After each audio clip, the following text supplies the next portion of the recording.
Hey, what's going on, everybody? Welcome to the stream here. Let me put Oliver in. Welcome.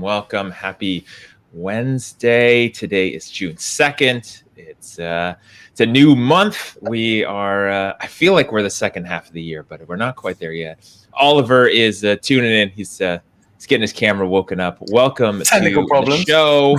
That's all right. That's the fun of live TV, right? That's why people watch live TV, auto racing, all kinds of things, just to see, what kind of crazy stuff happens. Yeah, so instead of any crashes, you're just going to see my computer crash today. We're going to have some technical crashes. Just keep it interesting, exciting. What's going on with you? Anything new and exciting before we jump in today? No, just been a very busy week, non-stop. Obviously, I didn't have the public holiday like you guys had in the US, especially this long weekend. But for us, it's been non-stop. But we actually have tomorrow as a public holiday, so I'm looking forward to Daddy-Daughter Day tomorrow. That's awesome. I love it. Yes. Well, I'm glad you get a public holiday this week. A Thursday public holiday. That would be pretty exciting and fun. Kind of mix it up for sure. 3-day weekends are nice here. Monday off, but yeah, that weird random middle of the week thing would be cool. Yeah, no, absolutely. But we got a lot in store for you today. So everybody that's kind of joined in and tune in with us for episode number 4 of Call Center Confidence with Cutter and Catt. Just to let you know, we are expanding. We have website domains. We have a website on the way. We have a podcast on the way. We have Instagram Live. We have Twitter on the way. So it's all going to be going that way, and with lots more of free content, especially when it comes to supporting you out there, our audience, and everybody that's kind of tuning in to wanting to be a call center hero, no matter what level you're at, in what industry you're at. We're here to help you. And today we are going to be continuing on with our recruitment and onboarding process. Isn't that right, Jason? Yep, it should be good. And I put it up on the screen. If you're watching this live, you're tuning in on LinkedIn, YouTube, or Facebook, where it's currently being broadcast. Please say hi in the comments. Let us know where you're coming from, where you're listening from, and then whatever questions you might have as we go through recruiting and onboarding, or any feedback that you have. We like to see those, put them up on the screen whenever we can, and put those in. So the last week, which was episode 3, we were talking about recruiting, which in most instances is way more than a 1-hour kind of free-flowing conversation, for sure, especially for organizations. Running call centers, there's so much to recruiting. So there's a few topics left after we got done. Oliver and I, chatted and said, all right, here's some more stuff that we can't gloss over. We've got to make sure we cover. So we're going to dive into those. We're going to see if we can get into onboarding, what that looks like, and then maybe even touch on compensation plans, depending on how we're doing on time and how all our technical stuff is doing. If you're tuning in, depending on how that looks. Again, leave your comments and questions, whatnot. So let's talk about recruiting. So we talked a lot about the recruiting process, and obviously there's episode 3, which is available on all the platforms I mentioned where it was streamed live. You can see the replays on there, and Oliver mentioned we'll get it into a podcast format sometime soon. But we talked about everything from the, knowing who you want to get on the bus, to the job description, to recruiting strategies, to techniques to use, to ways to do interviews, to the, virtual versus in-person and some of the challenges, and then also the benefits of being able to do those kind of things. And then one part where we want to make sure that we cover is the aspect of actually getting people into the recruiting process, into the funnel, which would be that advertising, the job postings, and really getting that out there and filling the pipeline. Yeah, absolutely. So we're going to be covering all of those. Jason, just one thing, if you wouldn't mind kicking off, because I am absolutely having some technical difficulties, and I'm going to switch computers. So I'll be back in 2 minutes. All right. We'll see you soon. So as we go through this conversation for the recruiting process, one of the things is the advertising, and it's really important to have that blend. And I think we might have touched on it last time. Where do you do short job postings? Do you do long job postings? What does that look like for you? And what makes sense? And I always love to experiment. So there's 2 different ways. There's the really short post, and I think I even mentioned this last week, where a lot of times when somebody does a really short post, and I've seen those like on a Craigslist or on an Indeed or something like that, where it's just really small, is that it's sometimes in the get rich quick category. Sometimes it's in the, like, this is, okay, how do you make a ton of money as fast as possible? Just show up and we'll teach you what you need to do. And that can be okay, but you've got to be careful of who that attracts into the screen, into the stream. And so that's one part that's important. And there's nothing wrong with that. So depending on what you're recruiting for, you're looking for, that's important. You might go with the long one, which is the other format. One of the big things, and this is where we kind of touched on it before, is that it starts with, who do you want to be in your sales team? Who are you looking to recruit? Who are you looking to fill seats with? Personality type, behaviors, experience. What are you looking for? You're looking for that seasoned veteran who is either they want lots of details so they know what they're getting into, so they can check all those boxes, or is it the seasoned veteran who short and sweet, and then they're going to be attracted to a short post because they just want to show up and do what they do best. And so those are the kind of the two different perspectives. Do you want somebody who's new? If somebody's new, maybe a short post works well. Maybe a long one would help as well. And so the key is knowing who you want and then testing it, and then doing that side by side, looking at what makes the most sense, what's working, try different platforms. Depends on where you're at, depends on, what's accessible, depends on where your market is. A lot of times people are in, the people that you might want for your call center are more Craigslist people. They might be more Indeed. They might be more Monster. That part just depends. And so you want to focus on that. And it looks like Oliver is back. And here we go. He's rocking and rolling. And so Oliver, as you were going through that, I was just covering, kind of recapping what we talked about before and adding to it, where different posts, long posts, short posts, putting it all over, knowing where your market is, knowing where people are going to be looking for the type of jobs that you have, and then how to advertise for that. And I will say that one of the things that a lot of companies don't consider and keep in mind is they figure they'll just be able to put a job post out there. It'll be easy. It'll be free. It'll be cheap. They don't have to spend any money on it. They don't have to put any marketing budget behind their job posting and advertising. And they'll just be able to fill recruiting pipeline, right? Fill the appointments and everything.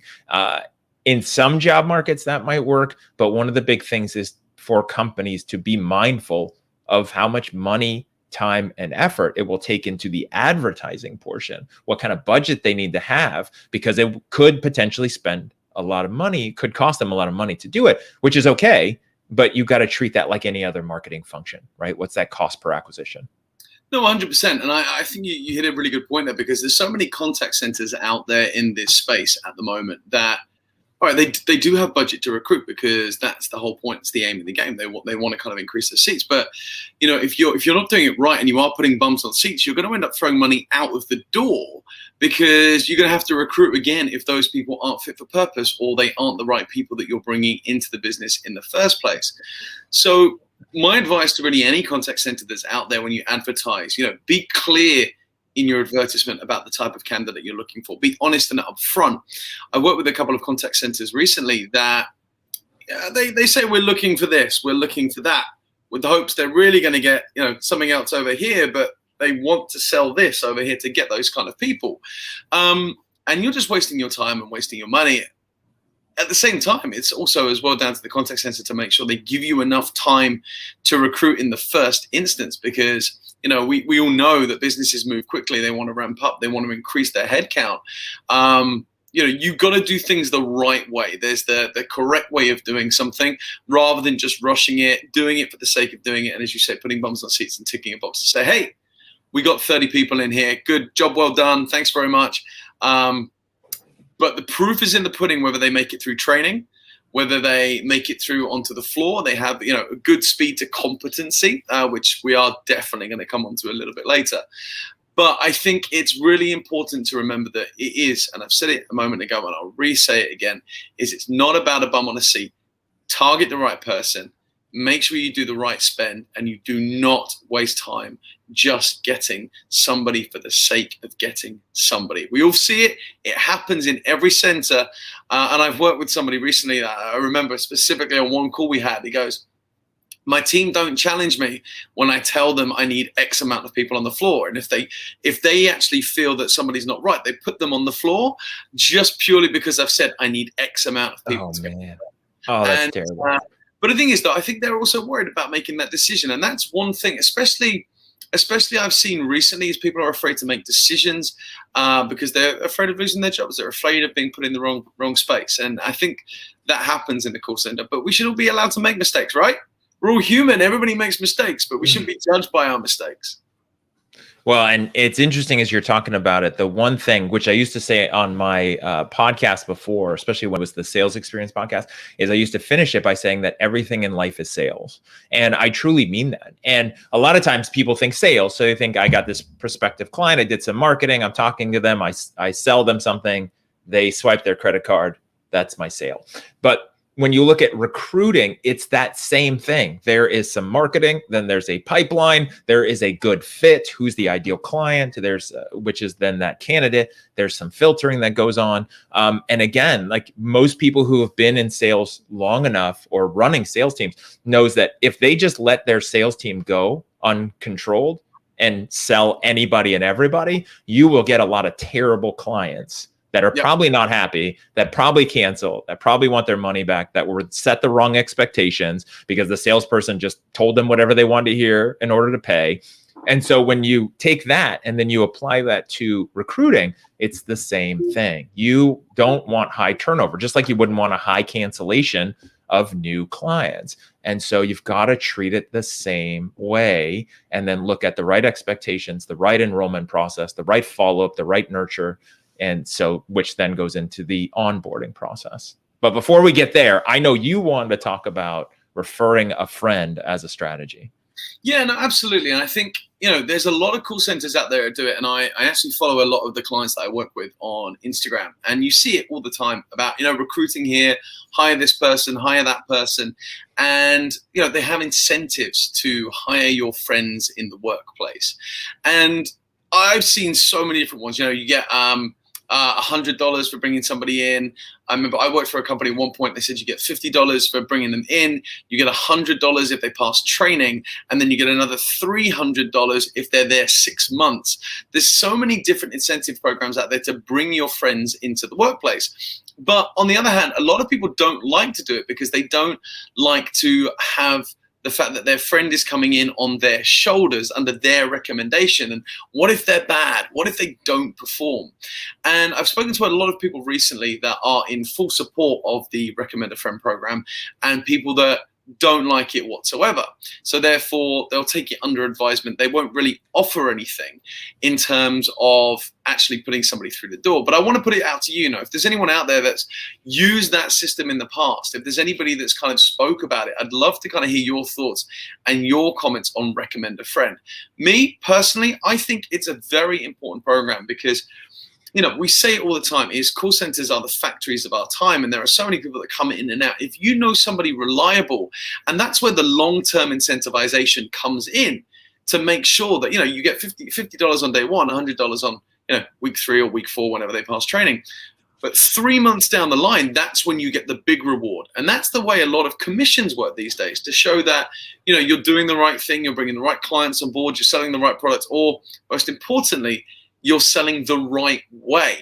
We see it in the past where some salespeople will lie and they'll tell fibs about the product they're selling just to make the sale. But there are companies now that incentivize the long-term sales cycle to make sure that you're doing it the right way. And that's the same with Recommend a Friend, in my opinion. If you're bringing somebody in, do a long-term reward scheme to make sure we bring the right people in. And again, you've not got somebody just bringing in 10 people to make, $300-400 a head, because at that way you're going to see churn, in my opinion. Yeah. And what's interesting on the other side, right? So you were talking about people might not want to bring in people, refer their friends, because that's kind of their name attached to it. I've seen the other side, which call centers should be mindful of, which is where they do a refer a friend And then what happens is people don't want to refer their friends because they themselves aren't winning or don't trust that they can win or don't see enough of the opportunity. And they don't want to bring somebody else into that if they're not fully successful. And so the challenge is, and obviously what you've got to do is you've got to make sure people are winning. I've seen that where companies are like, okay, we're not winning, but if we just had a lot more salespeople, then we would win. And it's like, no. If your team isn't winning, they're not going to tell their friends about this opportunity. And so you've got to make sure it's the right balance. You do it at the right time and offer that. Otherwise, it will literally fall flat, because what you'll find is that everyone, by not referring their friends, is telling you they aren't necessarily happy being there either. Yeah, no, I agree with that. And I think, that says a lot and kind of does a great segue into the next piece, really. It's like, who turns up on day one? And for me, day one acquisition of your new hires is just as important as completing training and putting them on the phones. We see so many drop-offs between recruitment and the actual onboarding of team members. And the thing is, it's not a big chunk of people, but it adds up. 1, 2 heads every time that you do an induction, that adds up over the year. But where does it fall down? Does it fall on your recruiters for not following through on the correct procedure? Does it fall on your HR? Does it fall on the managers that recruited them in the first place? For me, it's a whole magnitude of things. And I think people are afraid to actually phone their employer and say, hey, look, I'm not going to be coming in on day one. I've been offered another opportunity. It pays more money, and this is where I'm going to go. And that's usually why it happens. Or they have a fear of going into the job or something like that. But then it falls on the recruiter's job to kind of backfill that position, because, you wanted that specific number of headcount on day one. Or do you factor in day one drop-offs? I'd love to hear somebody's thoughts on, if they actually factor in, attrition for day one, just when you're bringing in new hires. Do you hire 30 people in the hopes that you get 25 walk through the door? Yeah, that's interesting. So, and anybody watching this, if you're watching this live, put the comments in. If you're watching the replay on any of the platforms, you can also put the comments in, which we'll be alerted about. We can dialogue back and forth. Again, like Oliver mentioned at the top of the show, we're working on the website, working on all the fancy stuff we're adding all the time, but you can find us. If you're listening to this in the replay on the podcast, obviously you can't leave a comment there. You can always reach out to us. We'll give our contact info at the end, which is easy. Love to hear from everybody. It's just so fascinating to collect kind of what others see in the industry. What's interesting to me, Oliver, as you're talking about it, is really that fundamental, because I see this a lot, is why is that happening? If you and depending on the scale of what you're doing, but let's say 10, right? So I recruited, hired 10 people, they accepted offers, 10 people are supposed to show up Monday. And if not all 10 show up, if 9 show up, why didn't that 10th person show up? And then, who's responsible, like you asked. I'm just curious what you think, like some real examples so that people listening or watching can be like, oh yeah, maybe that's me, right? Because I know I have clients where that happens. They got a class of 10, 7, 8 show up, and they're just like, we don't know why. People are flaky. I'm like, maybe that's not it. What do you think? So I'm going to give you kind of the top 3 reasons why I've seen people fall off the radar from day one. Before day one, right? Yes, sorry. They okay. Do not turn up. So they've been offered a job. They picked up the phone. They've gone, yes, I'm coming. I'll be there. Thank you so much for the job offer. This is why. Top 3 reasons. And then I'm going to give you a couple of tips on top of that of how we can kind of make sure this doesn't happen in the future. And also, most importantly, how we can kind of reduce the number. Because it's always going to happen. It's not something you can avoid completely for the rest of your recruitment lives. It happens. We all know that. If we've got any recruiters on here, how many job opportunities have you seen fall through the windows because they've not turned up on day one? So top number 1, they've got another job offer. Now, this is the first and foremost, because you've got to think when people are applying for jobs, they apply for multiple jobs. Okay. And we see it out there. We see it happen. I mean, I've been in those shoes before where I've applied for 10, 15 jobs where I've been worried when I was starting out in a call center or whatever it was I was doing, thinking, oh, I'm going to be out of work if I don't apply for a job, or I'm miserable in my current job. I need to apply for, 10 jobs and see what happens. And what happens is they'll go through the application process. It's kind of like dating to an extent and not being exclusive, and then you narrow it down to what you want. So you may get 3 or 4 offers on the table. The problem we've got is people don't like to say no. So if somebody phoned me and say, we're going to offer you this position, you go, yeah, okay, I'll take it. Or I'll come back to you tomorrow and I'll let you know. But if they say yes, but then they get offered a job tomorrow, which is even better, you see a large majority of those people not calling the recruiter and not speaking to the previous job to say, hey, I'm not going to tell. And I'm not saying this happens at high level. When you get onto the fact of high level and you got managers, you got leaders, you got C-suite, you got directors, you go all the way up, that's a very different ball game, because usually there's recruiters involved. You've got teams of people involved in this whole recruitment process. And unfortunately, I hate to say it, you see a lot more communication between managers and directors and leaders at a senior level to make sure these people come in, because you spent so much money recruiting. And also, to be fair, you've probably paid your recruiter a chunk of money to get this person through the door. Unfortunately, when it comes to your guys on the phone or your frontline leadership teams, that you're bringing in a cohort, and that's not to kind of diminish the job role or whatever it is, but you're bringing them in with a group of other people.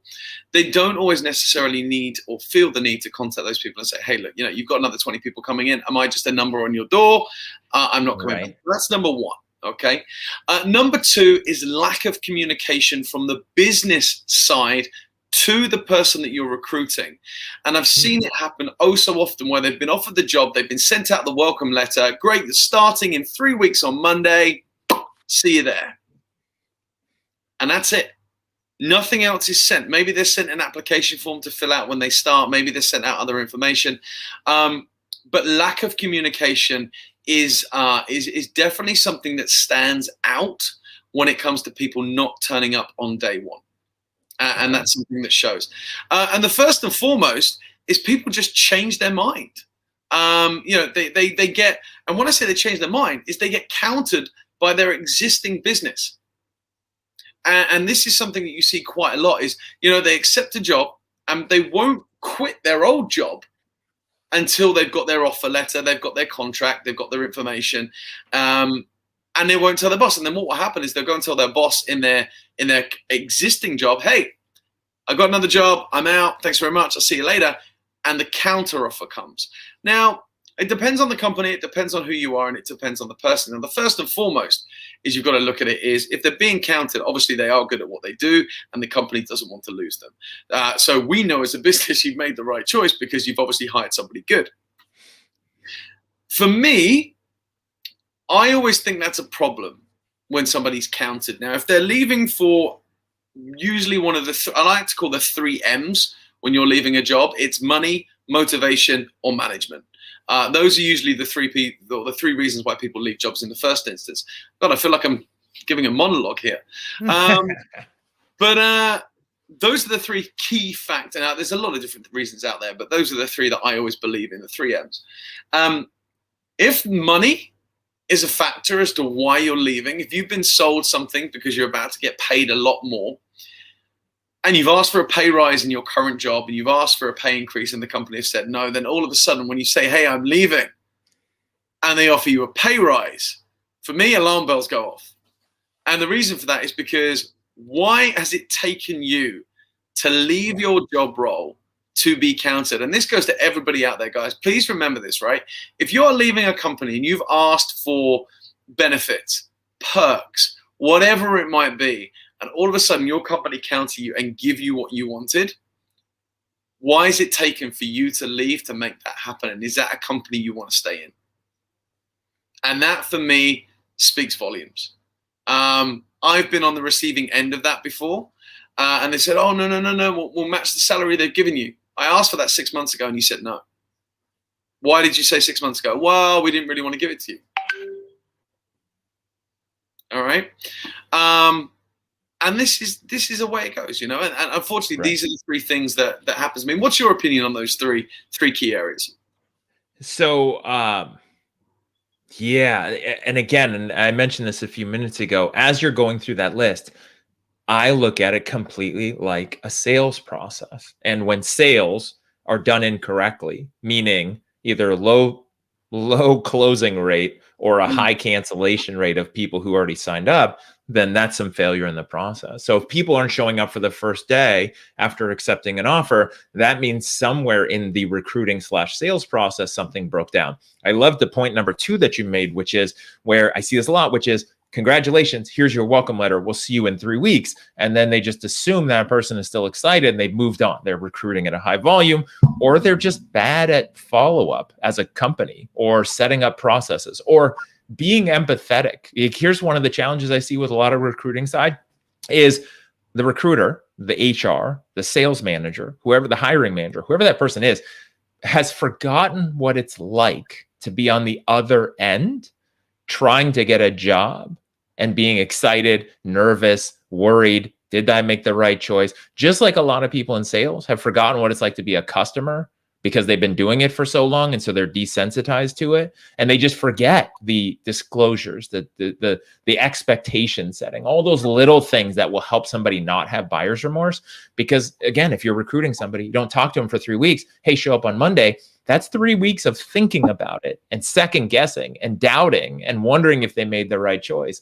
And then never mind, I'm just not going to show up. It's just easier. Or like you said, maybe they're playing the field and they lined up several dates for that Monday. And they're just going to go with whatever one's the best and just ghost the rest of them and not even show up. Right. And so for me, except for some rare cases, but if it's a common trend, if you're losing people between recruiting and showing up day one, every time in the classroom, you as an organization are missing something in the enrollment process of that new person, in setting the expectations, the follow-ups, the nurturing. Like you said, when you're going after higher level executives, there's a lot of follow-up. There's a lot of pressure on the organization to fill that spot. That spot is very critical. So there's a lot of communication, over communication, calls on Saturdays. Hey, you all set for Monday? Like, what do you need? Do you want your own stapler? Like, what can I get for you? Because I want to make sure you show up and that you're happy and that you do everything. You fulfill all of my hopes and dreams of this role because we really need you. Then you get to that frontline person like you're talking about, which is, yeah, hopefully you show up. Otherwise, we've got 50 people. But again, if you have 50 people showing up and 10 don't show up, you're missing something. You're doing something wrong. Absolutely. And I think that's where your money gets wasted. That boils back to the comment you made earlier about throwing money out the door and throwing it down the toilet, is that if you are bringing these people in, you're spending all this time recruiting these people just not to show up. If you want them there, you invest your time just as much as you invest with anybody else. And you touched on a very good point there about, what can I get you? Do you want a stapler? Do you want this? I worked with a company once that would send you, when they hired, it was manager level and up. Because at that point you were traveling, you were on the road, so they give you a phone, they give you a laptop, they give you all this kind of stuff. They used to send out in the recruitment process a welcome pack order form. And I think this was fantastic. And they'd send out, what laptop do you want? Do you want a Windows machine or an Apple machine? Would you want an Android phone or an iPhone? And people would get the choice signing up. And the thing is, you'd feel that way. They'd even give you a choice of like 6 carry bags for the laptop. So you could pick a blue, a green, or with a pattern on it, or whatever it might be. And I love that. And I think that was great. And there was a company that I worked for, and this was day one. You turned up, and this was the frontline teams working on the phones. I think I mentioned this maybe last week. You got a water cup, a coffee mug, because you weren't allowed open drinks out on the floor. So we made, and it was all branded, a branded straw, branded pen, branded notebook, branded mouse mat that was all yours. And that makes such a big impact for a new starter at any level. It's like, hey, thanks for joining. Welcome to the team. We love you. This is yours. And for me, that speaks volumes because, again, you are showing an investment in your team. Whereas other than that, you get a lot of people who turn up on day one. Thanks for coming. Here's our induction. Yeah.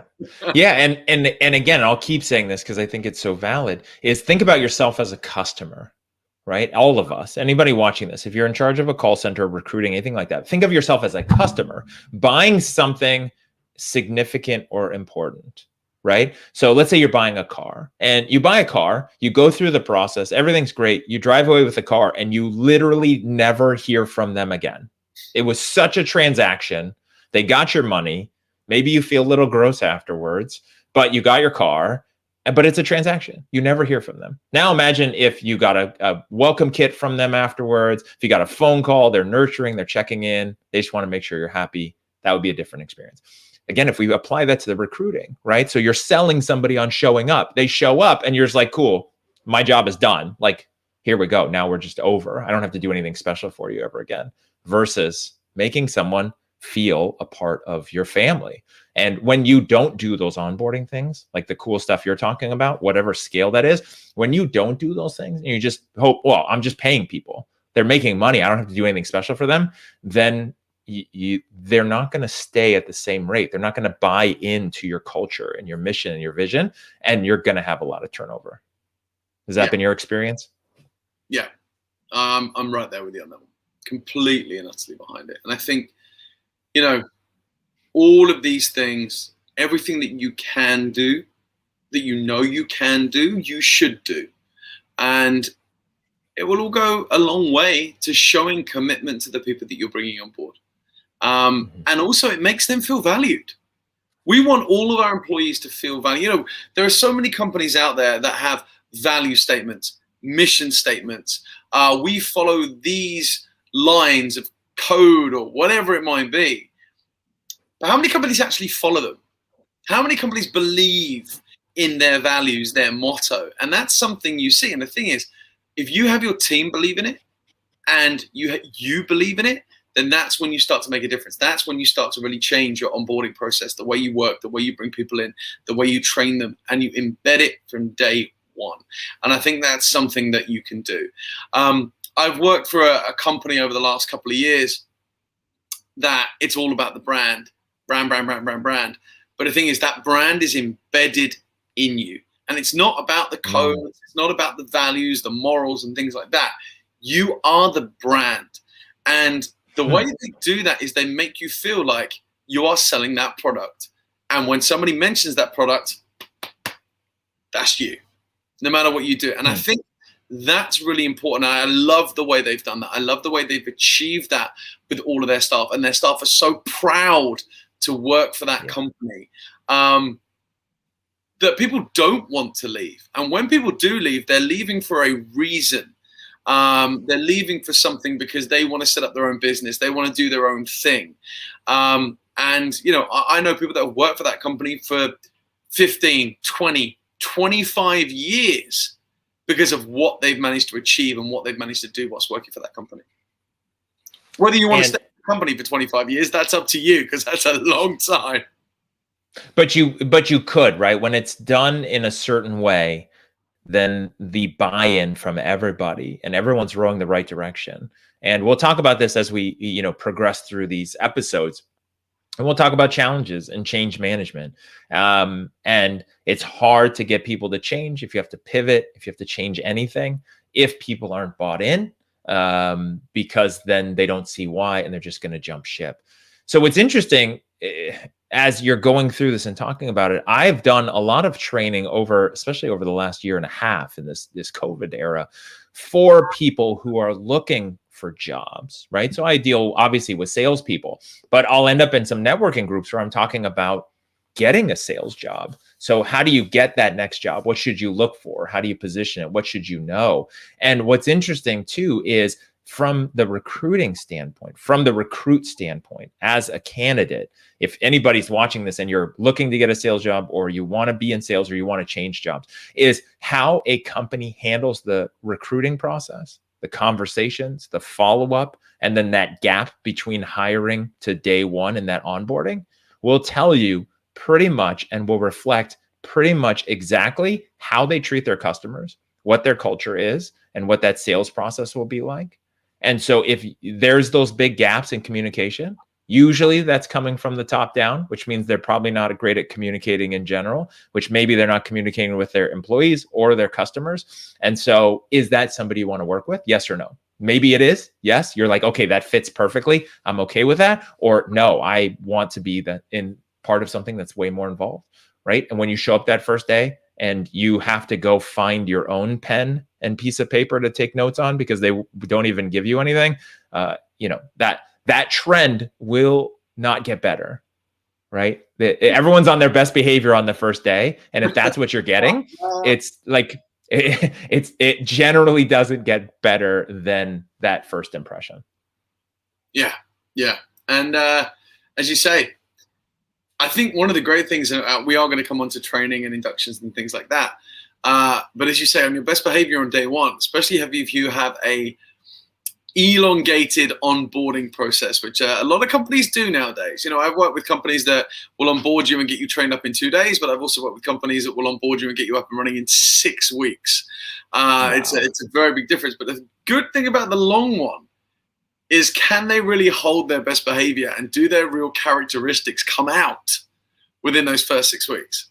And that's something to bear in mind. If you're questioning the type of person you're bringing on board and who they are, trust me, by the end of training, you'll know. So, sometimes it is worth taking the risk and worth taking the gamble on somebody you're on the fence with, because you never know. They may prove you wrong in training because they're just nervous in the induction. Like, sure. when you go to an interview, it's like taking a test. Everybody gets nervous taking a test. I know I do. When I stick my driver's exam and things like that, it's always nerve-wracking. But when you get at the other side, are you a better driver? Does what you put down on paper make you a better driver? It's the same with training. What you're doing in an interview, speaking to somebody about telling them how good you are on the phones or how good you are at leading a team. You won't know that until you're sat in front of another group of leaders with a group of people telling you what to do and how to do it. So what do you think, what are some best practices for day one? Like just universal, like whether it's a 2-day training, onboarding and training, induction, right? Whatever term might be, or it's that 6 weeks one. What do you see as some good best practices? What have you seen from the wide range of call centers? Let's chat about that. Like that day one, what's a good kickoff? For me, the first one is know your surroundings. I've been privy to a lot of conversations, especially on day one, where I've been in as a consultant or as a trainer. And I've watched people come in and very quickly, how should I say, I was saying about keeping up their characteristics and keeping up their values. By lunchtime, they're already trying to speak to people the wrong way or rub people up the wrong way. So for me, the first one on day one is know who you're speaking to. Don't say anything out of character until you know who is around you, because I'm telling you, if you are a new hire on day one, everybody is watching you. I remember being at a company, and there was about 25 people brought in for this one induction, and everybody got comfortable. Everybody got relaxed. The trainer did an amazing job of making everybody feel just chill on day one. And I was watching, and I was chatting to the call center manager at lunchtime as they asked me what my thoughts were and my feelings were on the new hire group, how the trainer was doing, and everything else. And one of the new hires came out. Now, they'd known that I was in training, so whether they assumed I was a consultant, whether they assumed I was a trainer, a manager, whatever it might be, they turned around and they said, do you smoke? And I was like, what, normal cigarettes? And they just kind of shook their head at me. And I was like, no, I do not. And this was somebody coming up to me as a consultant, the call center manager, and basically trying to score some weed at lunchtime on day one. Oh my gosh. So, it's things like that. So for me, big one, mind your surroundings, watch everybody, and things like that. What about you? Have you got any advice on that side, Jason? I mean, if we're talking about the for the candidate side, for like the new hire, I mean, yeah, it's I think the tough part is you know your surroundings, know who you're talking to, know who you're dealing with, know what's expected. But I always just default to the authentic piece, right? Like if we put in here some woman named Alexandra Catt, I don't know any relation to you. Yeah, and yes, I do. Wife's listening. Hi. It's your lovely wife supporting. She put in here. I asked my receptionist how the new hires interviewees behave when they don't think anyone is listening. And again, like that's what we, you know, from our side, from a company side, always watching, listening. I sit in trainings and I see how everyone acts and I see how casual, what happens. And again, it's that authenticity piece. Like when things kind of, the nervousness goes away, people will act like they act. And that's how you get, that's what you get. And if you're that candidate, if you're that new hire, then you want to be you. The question is you going to be a good fit? Yeah. Like that person in your training experience, like maybe that's not a good fit. But just keeping in mind, always watching, always observing. And I think that day one intro, I think it's really like from the company side. And what's important is setting the right expectation, making people feel welcome. And again, this is the biggest thing I work with recruiting, training people on, especially trainers, is after you've done a handful of training at a company, I promise you forget, if you're not careful, what it's like to be that new person. Because you just know everything. You know where the bathroom is. You know where the kitchen is. You know when the breaks are. You know what the options are for lunch. Like, you know all that. And you've forgotten what it's like to be new with like deer in the headlights, just lost and confused and worried. And you don't know how to, like, what are we even doing for lunch today? And so remembering that, take a step back, remember what it's like to be very new, and then build that into your day one process of explaining all of those things. Even such that, like when I used to do trainings, what we would do just to make it easier for the first 2 days is we would bring lunch in. If it was a small group, there was companies I worked for where we would take people to lunch because it was smaller groups and, you know, kind of longer term. Otherwise, we would bring lunch in. But we would tell people in advance of that, before they even started. So, you know, before day one, we tell them, hey, by the way, we're going to cater the first 2 days of lunch. So you don't have to worry about bringing a lunch, finding lunch, just that distraction, because we just want to make it easy. Plus, it's great. You know, for us, it was great team building. Everyone sit around, get to know each other. It's kind of casual. But keeping those things in mind, like literally, you forget if you're not careful. Like, I just know where the bathroom is, but I forget that nobody else does. Joey, you bring up a very good point there. And I think it's something that people don't do. I mean, don't get me wrong. Call centers do, 9 out of 10 provide lunch on day one for all their new hires. And that's something that I've seen become a standard. But what you touched on is they don't let the guys know. They don't tell them that they bring their lunch anyway, and then they look stupid or they're kind of upset. They didn't know. They stressed about a lunch, and then here's lunch. Yeah, and maybe it's part of the welcome letter. Maybe it's part of the communication. Maybe it's in there somewhere. And I think that's a really great idea because, like I said, they do provide lunches. They do provide all these things, whether it's sandwiches or whatever it might be. I mean, obviously, they're not going to cater to everybody's needs, but obviously, please bear that in mind out there. But also as well, like companies as well like to do like Pizza Fridays. My last job in London, the company I worked for, a great company, used to do Pizza Fridays, and it was great at the end of training. I used to love it. Just go and hit Domino's. Oh, that was a great day. But it's that communication too, right? It's about telling people, hey, by the way, like on Tuesday or Wednesday, by the way, we're doing Pizza Fridays.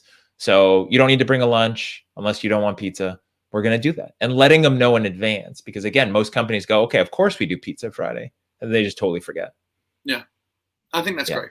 No, good point. Very, very good point. So guys, please note, tell your new hires you're providing lunch. And tell them everything. Over communicate. Same thing with a sales process. Over communicate, set the expectations, explain everything.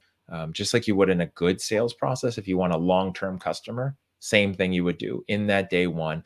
Show people around. I mean, one of the best things, depending on what your structure is like, give them a tour, introduce them to some people, help them feel a part of something instead of just a number, right? Like I see a lot of training rooms. It's the first room as you enter an office, and those people never get out of this little bubble. And then it's like treated like this weird little group that nobody they kind of see in the hall, but nobody knows who they are, and they don't know who anybody is. And it's like, does anyone care if we make it or not? Versus showing that you really want them to, assuming you do, unless you're running a call center where you're just like, whatever, we'll hire 50 people. If 5 make it, whatever. We don't want to know anybody's names and get attached. I don't know. I've seen a lot of companies go in there on day one. They have usually scheduled meetings with the clients that I've worked with before. And even when I've been running training teams, we always made a point of actually scheduling on day one, usually either first thing in the morning or in the afternoon, You'd have your senior management team go in there, maybe not the team leaders and the supervisors at first. Maybe you drag that out a little bit. But I think it's very important to have senior management, your call center managers, directors, etc., if they're available and if they're free, just to go in and do an introduction. And bearing in mind, if you're going in and doing an introduction, as managers, if you're laughy, jokey, jovial, be that person in the meeting, be who you are. Don't cross any lines that you would normally cross on the floor where it's acceptable. I've seen some HR managers have heart attacks with what some directors have said just because they've been fun, and they've been the normal selves. And it's like, can we at least get them through day one before you show your true colors? But that always goes to the balance, right? So independent of HR's concerns about whatever might be said, because I've seen that as well. But again, that goes to the debate of like, but what's authentic? What's the company culture? What are they getting into? Who's going to vibe with that, right? Like, you don't necessarily want to, sugarcoat that or delay it or have someone not be themselves HR compliant in that dog and pony show, because then when the new hires get out on the floor, they're like, wait, that's not the dude who came in here. Who's this guy? Like, I don't want to be here, or I love it. This is even better than I thought. Right. So there's a balance. What do you think? Yeah, absolutely. And this is going out to all of our senior managers out there. Look, you've already hired them on the fact that, especially in the sales environment, you've already hired them on comp plans. You've already hired them on telling them how much they're going to earn.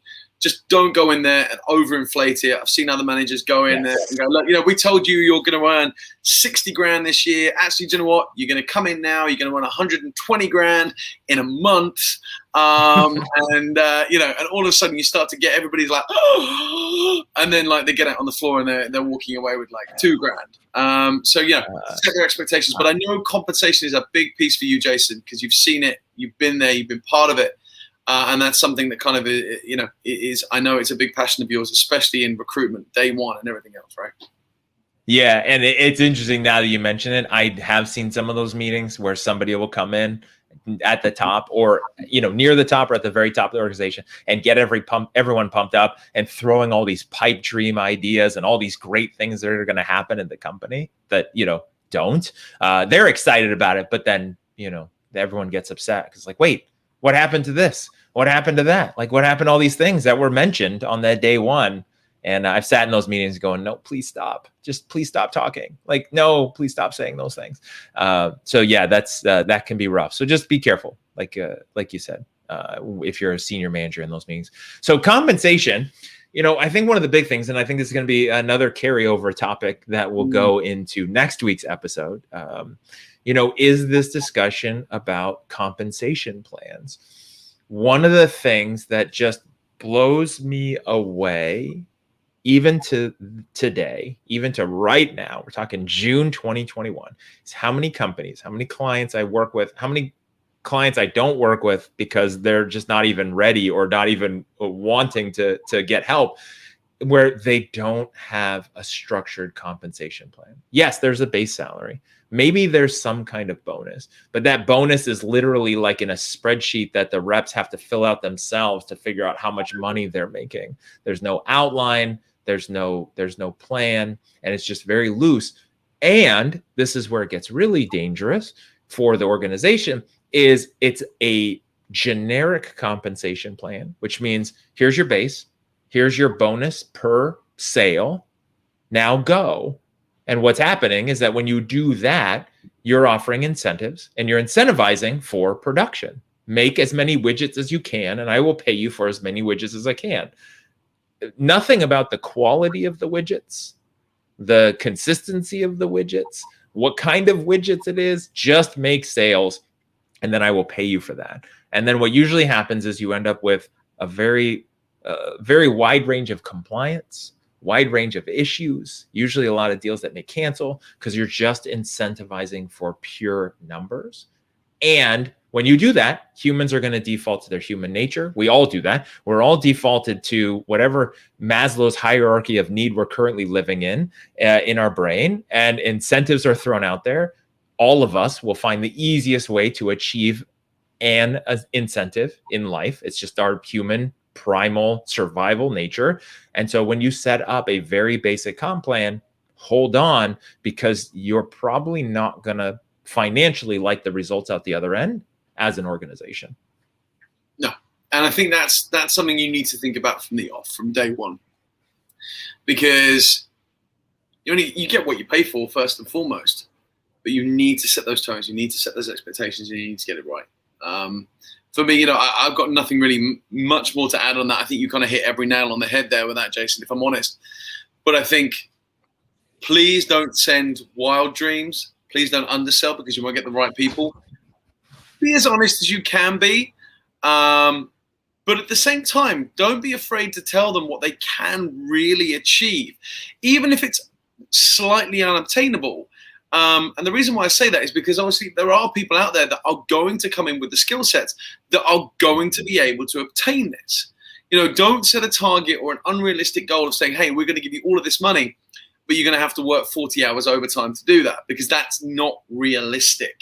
But if you've got somebody who's coming in there doing their 40 hours and can achieve those sales and can achieve maybe, a few hours overtime, or they're just short and they go, do you know what, if I throw in 3 or 4 hours worth of OT, I'm going to be able to hit that target and make that kind of money. So again, remember, it kind of boils down to, everybody uses the term, the smarter targets and smarter way of thinking. Achievable? Yes. Stretched? Yes. Unobtainable and unrealistic? No. Stay away from them. That's my sense on that one. Yeah, if we're talking about the specifics, like with that, I mean, I think that's always important. One thing I started doing a really long time ago in organizations, and then now advising people to do, is I have literal printouts in the recruiting interview process of compensations for a given period. So whether it's a weekly game, a 2-week game, a monthly game, whatever's being played on the bonus side, because some people, they might receive their bonuses after a month of performance. Some it might be weekly. So whatever that looks like, obviously with names redacted, but showing, I love to show how long somebody's been an employee, because again, it's great to say, oh yeah, Kim over in the corner, she's crushing it. Yeah, well, she's been here for 8 years. She can do it with her eyes closed. Like, that's not fair to say, okay, you're new and you're going to hit those numbers. Like, that's not going to happen. It's going to take you, maybe your 10,000 hours, who knows, but it's going to take you a while. So how long have they been there? How many hours did they work in that period? Because like you said, did they do it in 40? Did they do it in 80? Did they do it in 50? Yeah. Right. And then you let that person decide. And then how much they made, how many deals did they close, how much they make, and then show everybody. And then I'll usually sort it from high to low. And then I'll just let people, they're like, well, how much can I make? I was like, well, it depends on where you want to be in this list. That's totally up to you. Here's the top, here's the bottom, here's the middle. And that's up to you. And that's where I leave it. I'm not saying you can make this. I said, it's up to you. It depends on how good you are and how much effort you want to put into it. I remember my very first call center role. On the phones, sales agent, they were that confident on the average earning of anybody they bought through. The numbers actually came to fruition as well. They actually worked out to the top, wow. Which was great. I was living, I was young, I was living the dream, I was making the money, I was loving. But they were that confident, but you got paid 3 months in arrears on your commission, because they wanted to make sure that the sale stuck, and it was a 90-day retention on the sale, which first and foremost is a great way of looking at it. But they said, obviously you're not going to earn commission for the first 3 months. Now, most companies in that remit will say 3 months base salary, then you earn commission. They actually gave you 25% extra base salary for the first 3 months until you earn your commission. Sure. And they didn't need to do that. And I love that. I think that was a really good way of looking at it. And I don't know whether that was a way to get everybody on board. I don't know whether it was a way to kind of ramp up quickly for the staff they needed and then kind of whittle down to who they didn't need. But yeah, I mean, I knew what my base salary was. That's what I went in for the job for. And the commission for me was a bonus. So when I was getting an extra 25% of my salary every month, I was like, winning. Yeah. Yeah. And a lot of sales organizations, a lot of things do that as a draw. So it's a draw against that commission. And so you get that money, but once you start earning the commission, then that goes away because you're no longer getting that. And that way you can get higher quality people who, again, if you didn't do that 25% bump, there's a lot of people who are like, I can't live off or afford just the base for 3 months, right? Like that's a tougher situation. It's harder to find people sometimes who are okay with, nothing or minimums. Like a lot of sales organizations, it's like it could be minimum wage-ish or very close to it. All the money's in the bonus. And if it takes too long to make the bonuses and commissions, then you're hoping for that person who can survive long enough. And so I think that's brilliant. I think that's great. Yeah. All right. Well, look, I think we're going to have to come to a natural close now. We're hitting 2 o'clock already, and there is so much more we can talk about. But we've got a ton of topics to go through, especially when we really go into the onboarding and the training section. That list for both of us has got bigger and bigger every single week. It is. We just keep adding to it. It's going to be fun. Yeah, we're going to get that. I think this is going to be like a 3-episode list as we kind of hit into training. But we've got a couple of points just to finish off on recruitment, which we'll touch on next week as we kind of segue into training. But don't forget to leave comments, leave likes, and if you're watching afterwards, also just as a reminder, and I know Jason and I repeat, there is no call to action. This is not a sales cast in any way, shape, or form. We are here to help you become better at what you do. And like we said, we're going to be going live with websites, which is currently in design at the moment. Social media, Twitter and Instagram and Facebook pages are live. There are no followers. There is no one on there. So if you would like to follow us, please just search for Call Center Confidence on any of your social media platforms and you will find us. And of course, don't forget, we also have our LinkedIn business page of Call Center Confidence, which they can sign up to, can't they, Jason? And just to clarify, we do have 2 followers on the Instagram and the Facebook because it's you and me following our own business. So we do have 2. We're rolling. Yes, thank you, Oliver, for setting all those up. And if you're listening to this after the fact, or if you're watching on the screen, again, you can reach out, Oliver at The Catalyst with 2 T's. So awesome. TheCatalyst.com. Also, you can find both of us on LinkedIn. And then my email is jason@cutterconsultinggroup.com. So if you have any comments, thoughts, ideas of what you're seeing recruiting, that onboarding topics, anything that you find that works well, we love to hear it. We could share it on future shows. Or if you have questions, anything that comes up and you're just curious about the stuff that we're talking about, both of us love chatting about this. Obviously, we're both sales and call center nerds, which for the longest time, I wouldn't admit that. But then I realized it the more I did my previous podcast. I'm like, I'm just a nerd about this stuff. So we'll talk about it all day, every day. It's super easy for us. And again, we're here, we're going to be doing this every Wednesday, 10 a.m. Pacific, 1 p.m. Eastern, 6 p.m. GMT for our families all over the place. And that's it for episode 4. Oliver, thank you again for being here with me on this and setting up all the technology side. You're so great at that and building up our social media. Hey, don't worry. We'll be hitting all the platforms soon. I was looking into Clubhouse. We'll be hopefully from next week, if I can get it off the ground, we'll be live on Clubhouse at the same time. Trying to figure out how we can go live on Instagram at the same time. But we're going to be not moving away from LinkedIn because I know we still get a big hit from LinkedIn, and our after followers and after watches is a big number on that platform because obviously not everybody is free to watch it at this time. But we are going to try and hit everybody on multi-platforms over the next few weeks, over the next few months. We're going to go live on the website and everything else. So you'll be able to access this content anywhere you want and chat to us on any platform as well at the same time. So from me, have a great week, stay safe, and I look forward to seeing you all next Wednesday. Thanks, Oliver. That's it for this episode. We'll see you next week.